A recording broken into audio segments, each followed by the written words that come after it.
How to transfer contacts from one phone to another. Hi everyone, I'm here to assist you today. Without any delay, let's jump right in.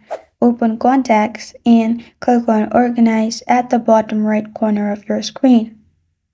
Then simply scroll down and click on Export to File. Then simply select the Google account you want and press on Export.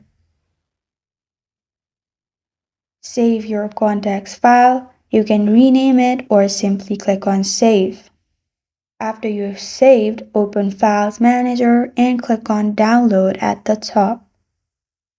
In Download, you will find your file. Simply hold on to your file and then click on three dots at the top right corner of your screen. You will find all these options pop up. Click on Share. Then you'll find all your apps pop up. Simply share it to another phone through any media.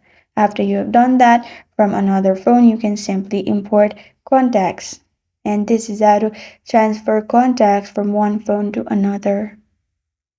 Thank you for joining me today. If this video helps you out, please leave a like and subscribe for more. Got a question or want to suggest a topic? Comment below. Thank you for watching.